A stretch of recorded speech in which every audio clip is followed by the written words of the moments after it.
On the night of December 25, 1996, the world was rocked by the tragic and mysterious death of a 6-year-old beauty queen.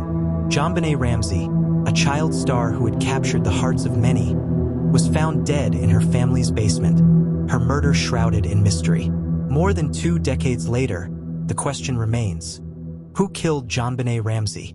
Was it an intruder or someone closer to home? JonBenét's family, the Ramseys, were well known in their upscale Boulder, Colorado neighborhood.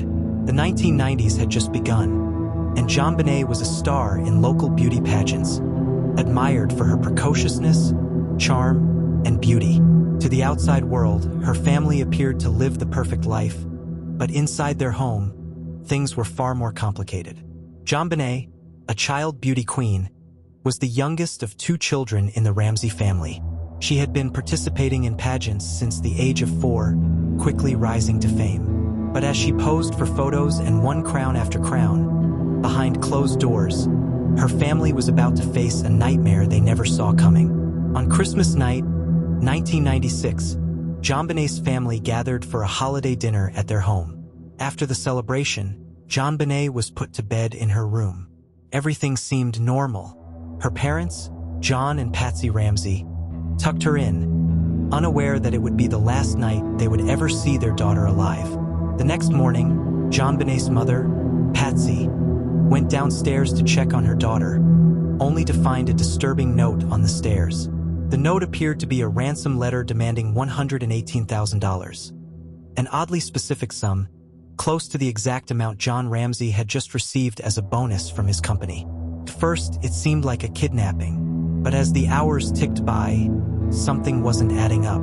The ransom note, written in a hurried, almost childlike scrawl, demanded money in exchange for JonBenét's life. But investigators soon noticed several strange things about the letter.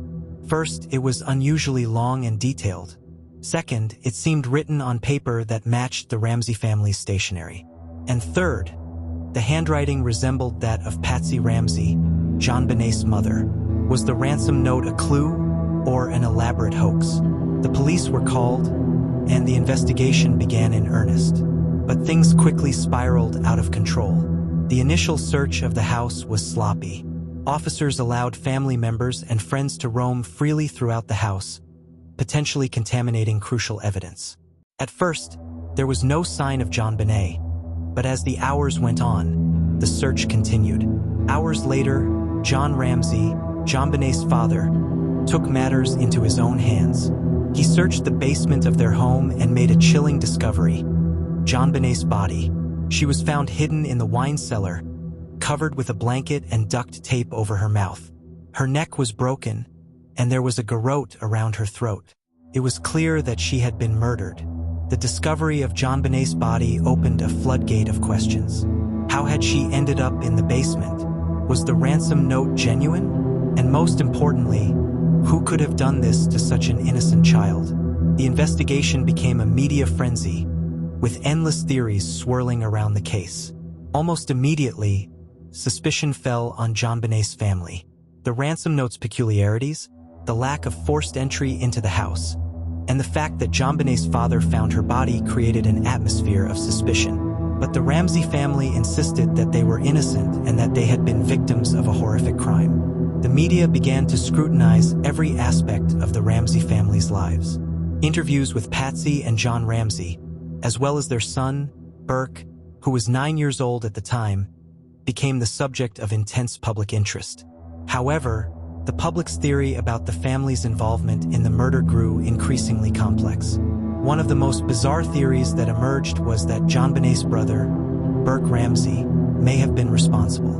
Some speculated that Burke had accidentally killed his sister in a fit of rage, and the family covered it up. But there was no concrete evidence to support this theory, and the Ramsey family repeatedly denied any wrongdoing. In the years following JonBenét's death, multiple suspects were investigated. Some believed that an intruder had entered the home and murdered JonBenét. Others pointed to people close to the family, including a possible family friend. But every lead seemed to lead to a dead end. Theories ranged from the involvement of a local pedophile to an alleged intruder who had committed the crime, but nothing could be proven. As the years went on, DNA evidence became a crucial aspect of the case.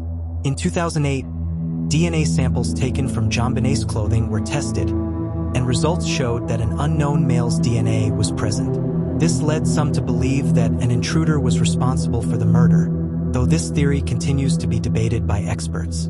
To this day, JonBenét's murder remains unsolved.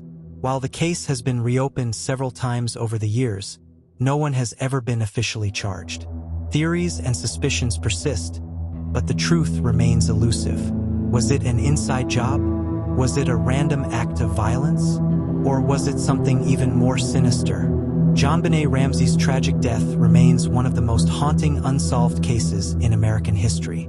As time passes, it seems increasingly unlikely that the full truth will ever be uncovered. But the questions surrounding her death will linger forever.